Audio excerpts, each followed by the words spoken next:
శ్రీమాత్రే నమః. కార్తీక మాసం వచ్చేసింది కదా, అభిషేకం మీ ఇంట్లోనే చేసుకోవాలని అనుకుంటున్నాము.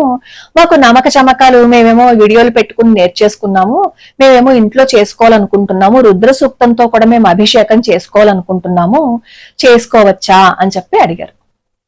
ఒక చిన్న ఉదాహరణ, ఎవరైనా మన ఇంటికి వచ్చారు అని అనుకోండి, దయచేయండి దయచేయండి దయచేయండి అన్నాం అనుకో, అర్థం ఏంటి? వెళ్ళండి వెళ్ళండి అని కదా. అదే వాళ్ళని దయచేయండి దయచేయండి అన్నాం అనుకో, అర్థం ఏంటి? రండి రండి అని కదా. అంటే దయచేయండి అనేది ఒకటే మాట, కానీ ఆ స్వరం మార్పులో ఏమైపోయింది? అర్థం మారిపోయింది కదా. ఇలాగే ఇంద్రుణ్ణి చంపే కొడుకు కావాలని ఒక రాక్షసుడు తపస్సు చేశాడు. ఆ స్వరంలో మార్పు వల్ల ఏమైపోయింది? ఇంద్రుడి చేత చంపబడే కొడుకు పుట్టాడు. అందుకే చాలా జాగ్రత్తగా ఉండాలన్నమాట. ఆ స్వరాలు అవి మనకి రావు కాబట్టి, అలా మనకి రాకుండా మనం చేస్తే అర్థాలు మారిపోతాయి కాబట్టి అందరూ చదవకండి, గురుముఖత నేర్చుకుని కొన్ని అర్హతలు ఉన్న వాళ్ళు మాత్రమే చెయ్యండి అని చెప్పే కారణం అదనమాట. అంతే తప్ప అందరినీ వేదానికి దూరం చేసేయాలని, ఈ నమ్మక చమకాలతో చేయకపోతే వాళ్ళకి పుణ్యం రాదు కదా, వాళ్ళకి పుణ్యం దూరం చేసేయాలని ఆలోచన మాత్రం కాదు. అందుకే మన మహర్షులు ఏం చేశారు అంటే, అందరూ ఈ వేద మంత్రాలని చదవలేరనే ఈ నమక చమకాలని స్తోత్ర రూపంలో కూడా ఇచ్చారు. ఆ స్తోత్ర రూపంలో ఉన్న నమక చమకాలతో మనం హాయిగా అభిషేకం చేసుకోవచ్చు కదా. ఫలితం ఒకటే, కాకపోతే ఇది స్తోత్రము, అదేమో వేద మంత్రాలు. కాబట్టి మీరు స్తోత్ర రూపంలో ఉన్న నమక చమక స్తోత్రంతో అభిషేకం చేసుకోవాలనుకుంటే చేసుకోవచ్చు. అందుకే అందరూ హాయిగా చేసుకోవాలని ఈ నమక చమక స్తోత్రాన్ని రోజుకో శ్లోకం ఛానల్లో మేము అప్లోడ్ చేశాము.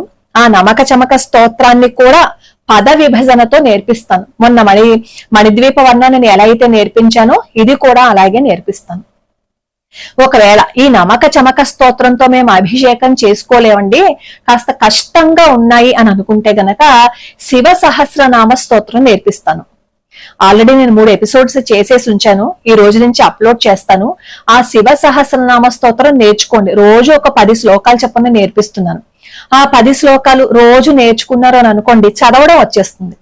మీరు అభిషేకం చేసుకునేటప్పుడు కూడా నా వీడియో పెట్టేసి అభిషేకం చేసేసుకుంటాము అని అనుకోవద్దు. మీరు నేర్చుకునేటప్పుడు ఆ వీడియో పెట్టుకోండి, కానీ మీరు అభిషేకం చేసుకునేటప్పుడు మాత్రం మీ సొంతంగా దాన్ని ప్రింట్అవుట్ తీసుకుని మీ నోటితో మీరు చదువుకుంటూ అభిషేకం చేస్తేనే ఫలితం ఉంటుంది. ఏదో నేను రికార్డు పెట్టాను కాబట్టి దాన్ని మీరు ప్లే చేసేసుకుని అభిషేకం చేసేసుకున్నాము అంటే ఫలితం రాదు, ముందే చెప్తున్నాను. అయితే మాకు ఈ స్తోత్రాలు రావండి, శ్లోకాలు రావండి అంటారా? హాయిగా చక్కగా నమః శివాయ అంటావచ్చు కదా. హాయిగా కూర్చుని ఒక అరగంట సేపు నమః శివాయ అని మీరు అర్చన చేసుకుంటారో, అభిషేకం చేసుకుంటారో అది మీ ఇష్టం. సరే, మరి ఇంట్లో ఎటువంటి శివలింగం ఉండాలి? ఎటువంటి శివలింగం మీరు ఇంట్లో పెట్టుకున్నా నిత్య అర్చన, నిత్య అభిషేకము జరగాలి. నిత్య అభిషేకము, నిత్య అర్చన మేము చేయలేకపోతున్నామండి, సమయం కుదరటం లేదు అని అనుకుంటే కనీసం ఆ శివలింగాన్ని శుభ్రంగా కడిగేసి బొట్టు పెట్టి ఒక 4 చెంచాలు నీళ్ళైనా పోసి నమః శివాయ అని అనుకోండి. అలా మీరు ప్రతిరోజు ఇంట్లో శివలింగాన్ని పెట్టుకుని నమస్కారం చేసి అది అర్చన చేస్తారో అభిషేకం చేస్తారో మీరు చెయ్యండి. మీ ఇంట్లో వచ్చే మార్పుని మీరే గమనిస్తారు. ముఖ్యంగా ఈ కార్తీక మాసంలో ప్రయత్నపూర్వకంగా మీరు అభిషేకం చేసి చూడండి, అద్భుతమైన ఫలితం వస్తుంది. అలాగే మాస శివరాత్రికి ఎలాగో మనం శంకర మఠంలో అభిషేకం చేయించుకుంటున్నాము. ఈ నెలంతా కూడా మాస శివరాత్రికే కాకుండా ఈ మొత్తం కార్తీక మాసం అంతా కూడా శంకర మఠంలో ఎవరైతే 501 రూపాయి పంపిస్తారో వాళ్ళందరికీ కూడా అభిషేకం జరుగుతుంది. అక్కడ జరిగే ప్రతి కార్యక్రమంలోనూ, ఈ కార్తీక మాసంలో అక్కడ జరిగే ప్రతి కార్యక్రమంలోనూ మన గోత్రనామాలు చదివి అక్కడ అర్చనలు, అభిషేకాలు అవి చేస్తూ ఉంటారు.